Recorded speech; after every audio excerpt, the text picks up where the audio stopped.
Hello, welcome to Wrestling in Mom's Basement. This is going to be the weekly reviews for Raw, SmackDown, 205 Live, NXT, and NXT UK for the week of June 10th, 2019. I was already saying 1996.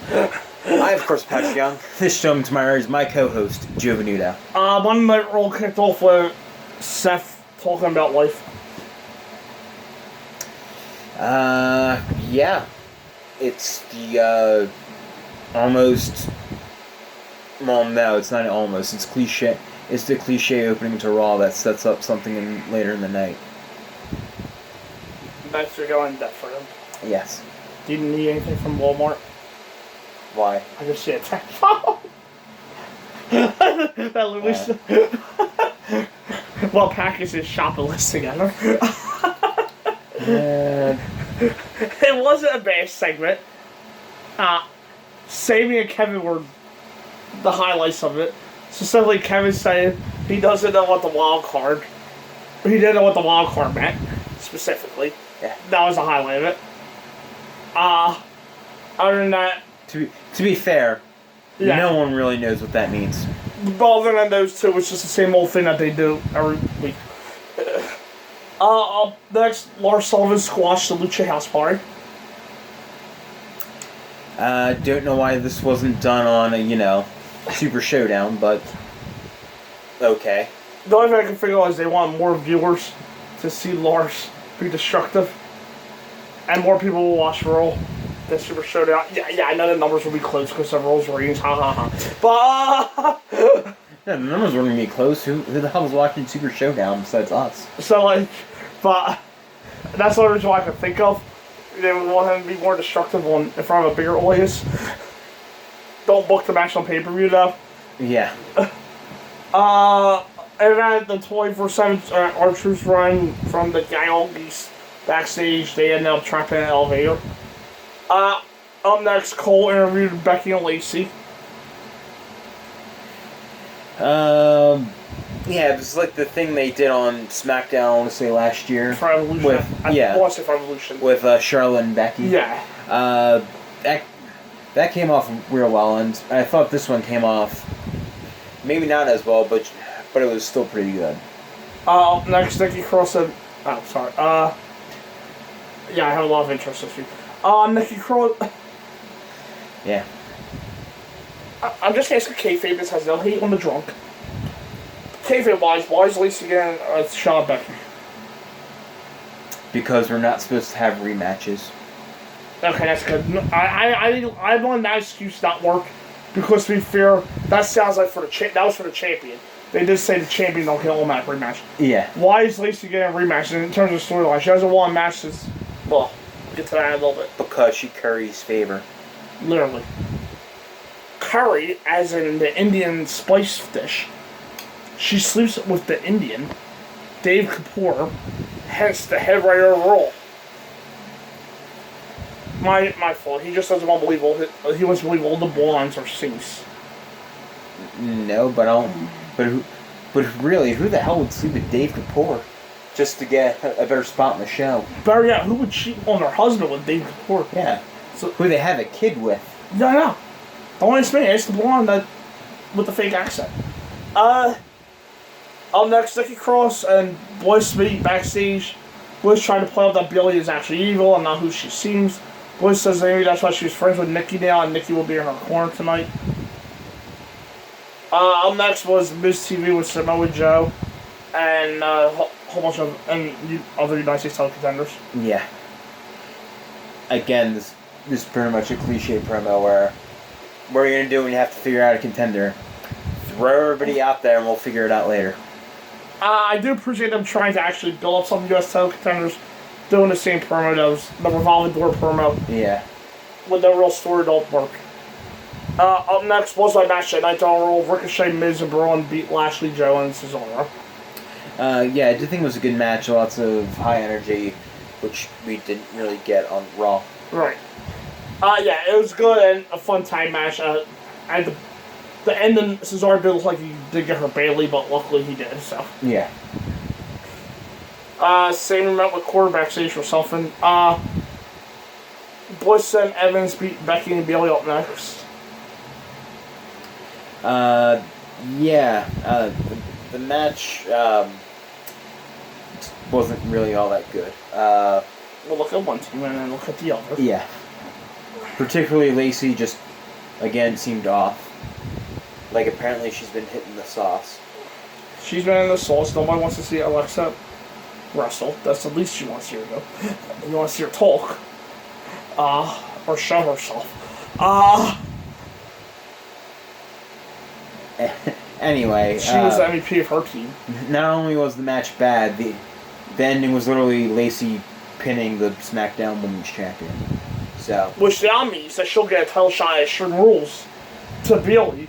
Because now they'll hold this over her heads. Yeah. That while she's sleeping with Runjin, she's also sleeping with the Indian that died at Race SmackDown too. Oh, no. And she carried more favors. So this sets her up to lose to Becky to challenge Bayley. That's what this did, pretty much. It had moments or they're just gonna ignore it next week. That's what I was saying company will do when they see the way she's been performing. It had moments where it was clunky and disjointed. Alexa's the MVP of the team. That's all we need to know. She wasn't necessarily great, but she wasn't awful. You don't have to explain it. They know she's not great at all. Yeah. They know that. They're not stupid. They know she's not great at all. I said she was the MVP of the team. That shows you how bad the match was. on their end. Shane was told on the phone and met with Sammy. Sammy wanted to be the ref for today's event to prove that he could be a special referee for Rollins versus Corbin's at Stomping Grounds. Shane then repeats what Sammy said, and then Sammy called him a genius, and that sounded like every writer meeting with Vince right there. Vince repeats what they say, and they call him a genius. Yeah. Up next, Paul Heyman came out to talk. We learned that Paul Heyman and Brock Lesnar are not actually going to say when they're going to cash in, because he doesn't have to. That and it's pretty much going to come unexpectedly it's going to come unexpectedly and not when we expect it to. As usual, Heyman was really good here, but just because of his killing time when Brock is around. Yeah. Truth and the Geeks are still in the elevator. Truth had his phone the entire time. Question. It's 2019. If you're trapped in an elevator, they come with emergency phones. I know. Truth. Oh, also, by the way, when they're outside at work or someplace, who doesn't have their phone on them? And before you say, "Oh no, they're at work, they're wrestling," aren't there a plethora of WWE superstars who tweet during the show? Where can you put if you're EC3? Where do you put your phone though? You're wearing trunks. Yeah. Okay. Yeah. EC3. Yeah. That's... Cedric's in leather tights. Drake is wearing jacket and jeans. Yeah. Well, I didn't say the whole. Carmella could just. Carmella could have had her phone in her back pocket. Yeah. Truth had his phone though, because he's the brains. But he doesn't have any bars, because they're trapped in an elevator. Yeah. And then EC3 pulled out 415's cannibalism. Well, clearly EC3 had a fork down there, so I guess he could keep his phone, because that sounds a lot more dangerous. Yeah. Does it? That really does. That would definitely be choppy by PP. The Ilonics. They're the new team, the Ilonics. The Ilonics. The Iconics have demanded top competition and brought in San Jose's finest. In the upset week, the Iconics defeated the local town. Yeah. The Iconics finally beat somebody. Well, was it a title match? No. No. But they both lost. Yeah, well, they didn't defend their titles. But hey, you know what? They didn't lose. In Shocking Turn events, the Iconics actually won match on TV. So there you go. Yeah. Roman Carmelo was lost to Shane Simon 3 and he was going to AEW. Shane's Celebration. He needs to go home and rethink his life. Up next was Shane's Celebration. Alright. Yeah. I don't know what you want me to say about that one. Yeah, it's pretty much every Shane Heat segment that we've gotten since he's turned heel on Miz. Except this time with Drew McIntyre and the Revival. Ryder Hulk has commented on tonight's title defense and said that their story isn't over just yet. It is. Up next, the Revival defeat Ryder Hulk and the Usos to win the tag team titles. It really is. Yeah, I thought this was actually a decent match. It didn't feel like it went that long though. 8 minutes and 30 seconds. Yeah, they could have really done a lot more with that. Yeah, it was pretty good. Had fun closure stretch with with Jay. I think it was super kicking everybody, and then Dawson, I believe, blind tagged him for pin Zack for the win. Would you say he threw a super kick party? Yes. Oh. Ooh. Moxley, that's what I want to say. Yeah. Although he said Dean Ambrose is dead, so. Yeah, so it doesn't say Dean Ambrose on there though. It has his little thing right there. It does have the da. Well, Dean Ambrose was his slave name. I want to say name from. Oh, I'm planning on getting a Moxie shirt anyway, so. Yeah, I like his new shirt. Yeah. Oh, sorry. Yeah. I had to expect the title change. They might think the Revival won't win with the storyline. And no, they're not staying. Is that what you're going to say? Yes. You think they're staying now? Hell no. Do you think that's why they got the titles? All of a sudden? Probably, yeah. Rollins... Well, wait, they're just sitting over there on Ryder and Hawkins that we're not using. We're using the Revival, so we can actually keep them here. Just give them the titles. Do you think I'll make them stay? No. Rollins comments on tonight's match with Owens is right for Sammy's the ref. The 24/7 Deke's still trapped in an elevator. Truth keeps calling Mary Cornswoggle. That was funny. Yeah. The elevator opens and they all attack Truth until he escapes back into the elevator. Firefly Funhouse time. Mercy tried to eat Ramblin' Rabbit, and they fought. Bray threatens to get the Fiend. Bray then kills Ramblin' Rabbit with a giant mallet, making him breakfast spray off him, since he's delicious. That was the best part of Raw. Of the week. For the main roster. Yeah. The replay was second place because, we already seen the original one on Raw. Right. And the main event, Kevin Owens defeats Seth Rollins by DQ. I wasn't a big fan of this match, and it hates me to say with the two guys that are in that match. Because I think it was last year. I think like great Intercontinental title match. Yeah. I think it was in Toronto. I didn't cover the shows that night. Let's work, because I think I was away. Pat covered those. That week on his own. Yeah. He told me the opposite.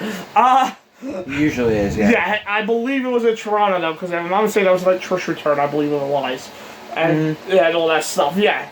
That wasn't this. Yeah, this is a very, very far cry from that. And it wasn't then.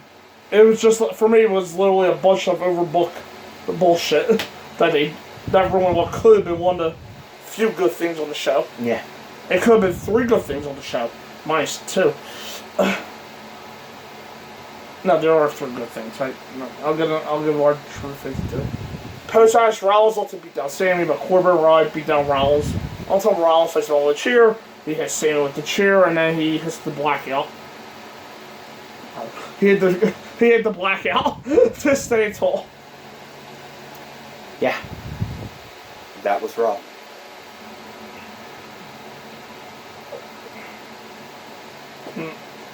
Me staring into the camera awkwardly was just like Raw. Awkward. SmackDown kicked off a 4.5. Damn.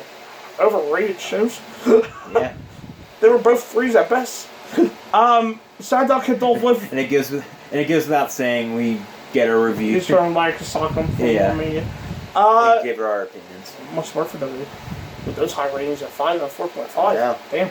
SmackDown kicked off with Miz TV. Yeah, Miz and more heel Shane. By the way, don't even try to make sense of the wild card rule anymore because it doesn't They might have been broken this segment. Yeah, they didn't really follow it. Pretty much it sets up, again, what happens later in the show. Actually, up next. They switched it was later in the show. It happened after. So. Yeah. It was more the same promo-wise. Serves a purpose is exactly good. Like, there might be a little too much shame in these shows. Up first, the Miz defeated Elias. Yeah. That happened. At least it was short. Actually, like, squashed Elias. Yeah, they did. Next, Drew McIntyre defeated The Miz. Yeah, it was pretty much a setup to actually, for Miz to actually try to fight Shane. But he had to beat both Elias and Drew. This match was a little better, but it was almost as short. It was okay. It was 5:40. Miz and Elias was 2:30. And then it was almost as short. And then Shane McMahon defeated The Miz. Yep, because you need more Shane McMahon on top. Got to make Shane look strong. Fuck off with this bullshit. 30 minutes of Shane start off the show is a horrible idea. Especially on the 2-hour show. Because at that point you only have another hour and a half. Sonya and Mandy were bullying Ember backstage about Mother Book reports. Reading or something, I don't know. And then Ember threw trash cans.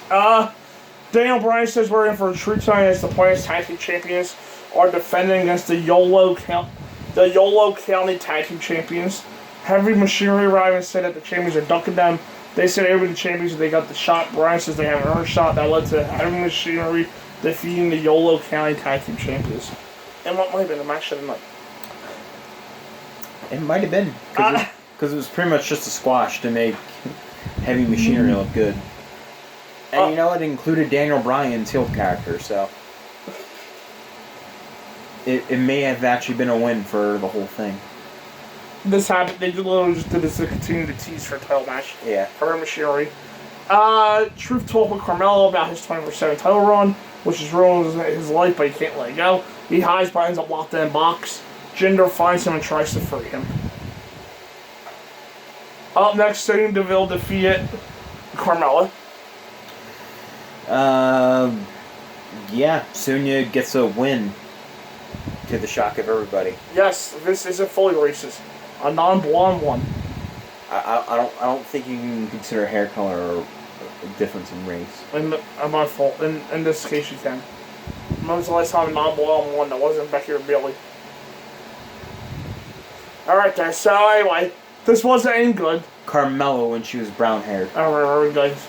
And look what she did. She dyed her blonde again, she's in the ring war again. Yeah. As the redhead brown hair, she was fine as a character. She's back as blonde, now we gotta see her wrestle. This was any good, you would expect from Carmella. It featured too much bullshit for a 3-minute 55-second match. Yeah. Now the big question is, will Ember and Carmella unite next week? God, let's hope not. Yes, I don't want Ember on TV. No, Ember can do it on her own. You just can't do it on your own. You can't. But Ember can. Oh. Sorry. Alexa was drinking coffee because she flushes at Starbucks and met with Nikki Cross.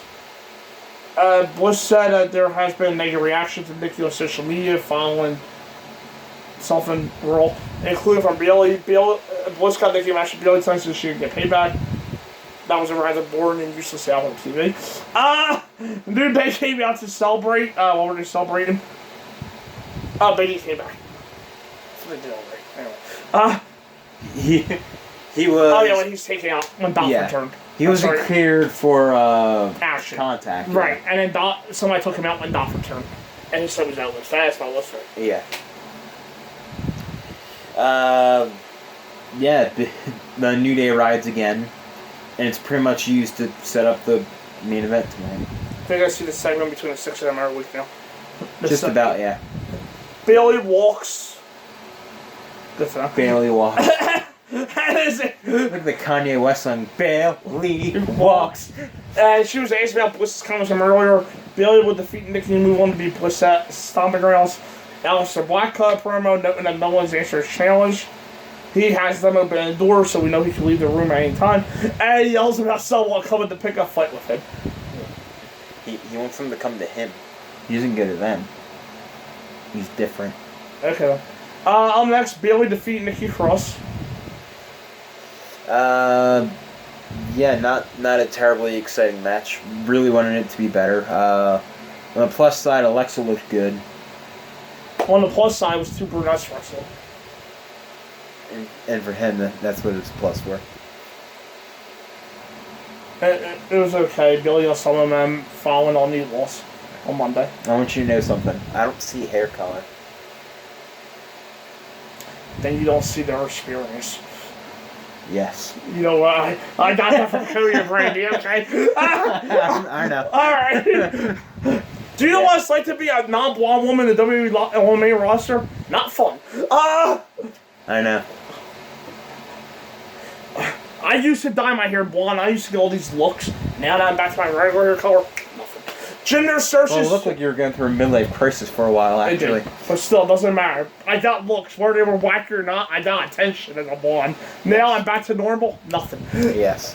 Gender was searching for truth, but the box he's been in was low on Chuck for roll, see? Carmella now searches for him, but he's gone. They replayed last night's Firefly Funhouse featuring Beth Rainbow Rabbit. Kayla talks that this segment has nothing to do with life now because Apollo Crews is back at NXT and Chad Gable's in 205 Live. Apparently someone didn't tell the SmackDown booking committee. So we'll move that. We'll just... I think it's going to start a feud between Apollo and Andrade and what happened the week before. But Apollo's apparently now back at NXT because he has brains. And Gable, nobody told them that he was going to 205 Live. Until 205 Live started, I guess. Maybe he was filling out his itinerary. Yeah. I'm going to 205 Live. So it was relatively short. He was walking up to him, giving him the clipboard so he can fill his one out for NXT. Alright. Yeah, the lead looked good. Kind of promo on Apollo. Not sure this segment's going to mean anything after this week. Now. Probably not. No. And the main event, the New Day defeat Dolph Owens and Sammy, and I guess by default my match of the night on SmackDown. Yeah, it was okay. Sort of just an average 6-man tag though. Yeah, it's pretty good, but never jumped into that higher gear with the 6 in it, and it doesn't help. It feels like Sammy, Kevin, and Dolph. More so Sammy, especially Sammy, and Kevin a little bit recently. Not so much Dolph since he just came back, but it doesn't help that they're non-threats as heels because they continually get being beat like a drum. Yeah. I think I think Kevin's been on a losing streak too. Mm-hmm. So. I think all 3 of them have. Yeah, but to be fair, Dolph Ziggler just came back. I got 1 match. Or 2 matches. That's true, yeah. Yeah, that's why I don't want to single him out as much as the other ones, yeah. Yeah.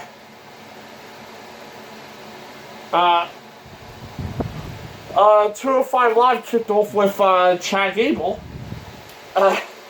That's the man I was taking notes. Chad Gable defeating General Jack Gallagher by count. And look what 20 minutes being off the main roster could do for you. Excellent match. And it wasn't even my match that night on the show, that's the funny thing. Yeah, it was a great match, I thought. Yeah, it looked like Gallagher was supposed to beat the count, though. I think he got on the apron, but they fell off. Yeah. So the finish came a bit flat, but the way it ended, at least now they can do a storyline out of it. So, it was anything like this. So, yeah. I mean, it was some really good stuff here. Gable moved to 205 Live's long overdue. Since they wanted to do anything with him on the main roster because...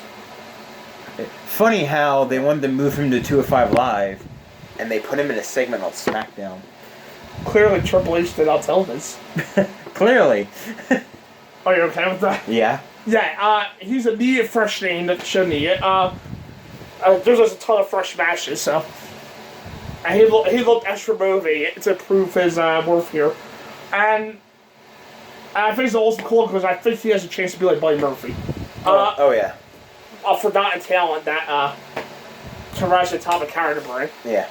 Now, if only someone could find Buddy Murphy on SmackDown. And put him back on 205 Live. And put him back on 205 Live. I'll just put him back in NXT or NXT UK. Along with Cedric, put him on one of them. Yeah.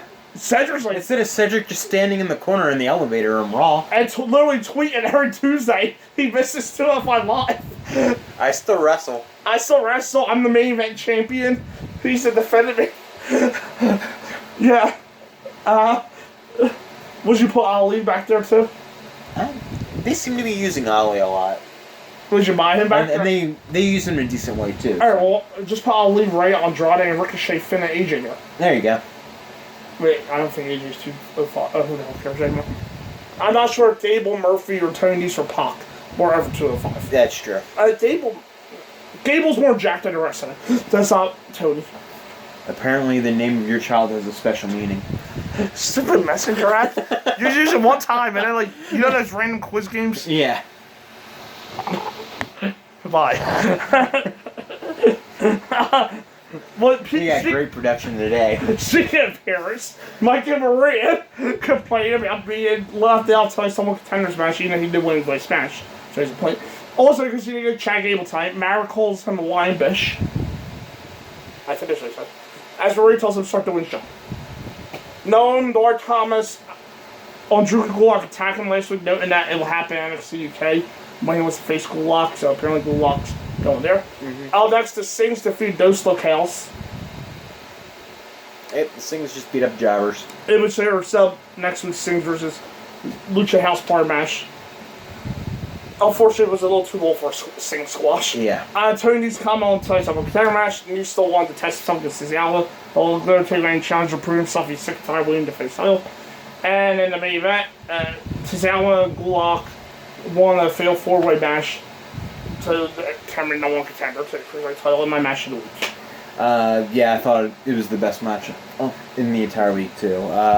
Just good stuff all around, and I thought they did a good job of making all 4 guys look good, and I'm interested to see where they go with the challengers. Yeah, it was a great main event, had great pace, and the crowd get into it. What's just something I want to say? Sidebar. NXT's always going to have a hot crowd. NXT UK, Europe's a hot crowd. From the beginning of this show to the end of it.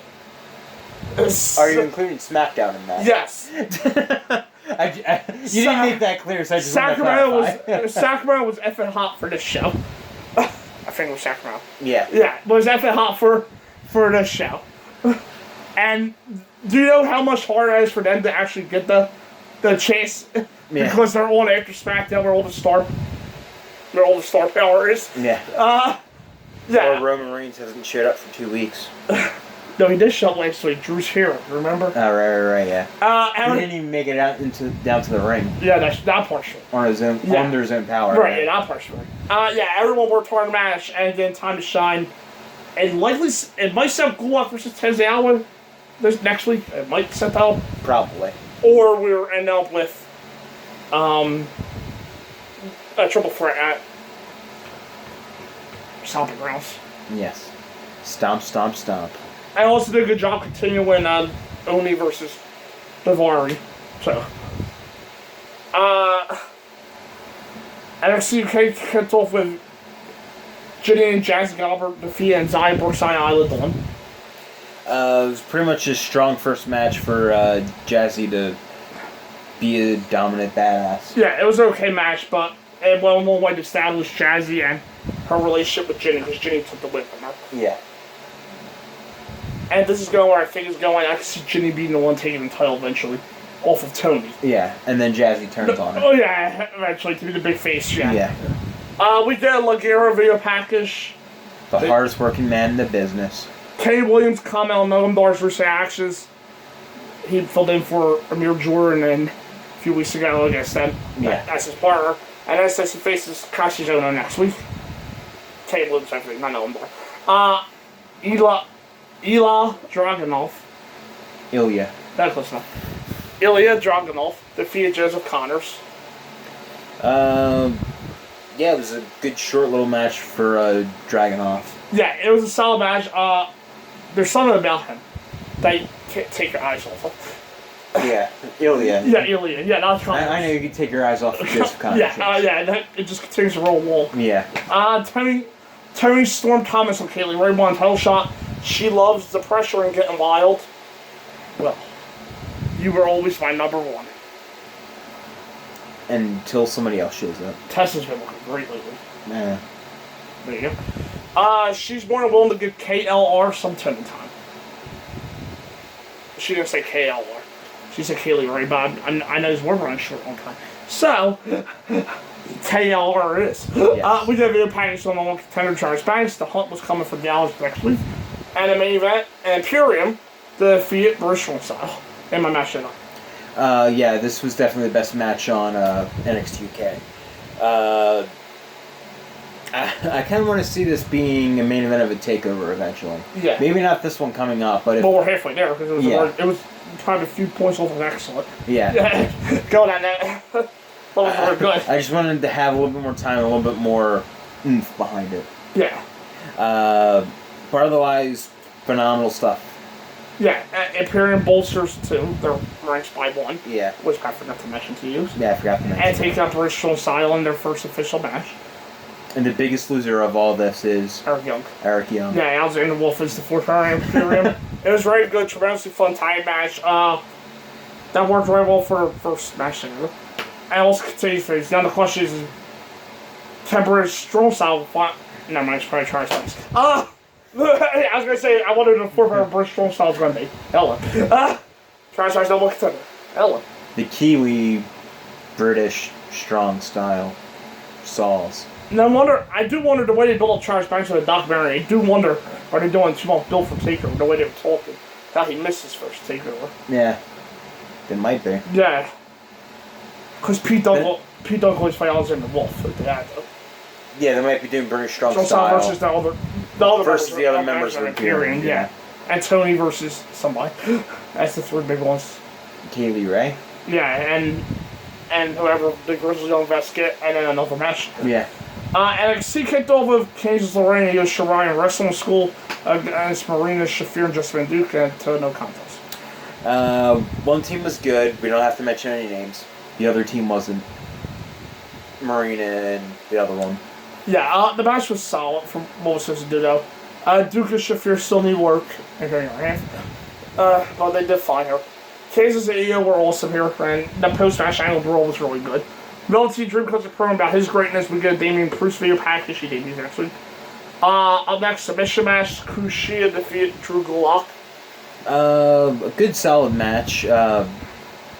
Not exactly the length I wanted, but it's literally just a house show match they taped. So yeah, it was really good stuff. A great change of pace. Highlights strengths both guys.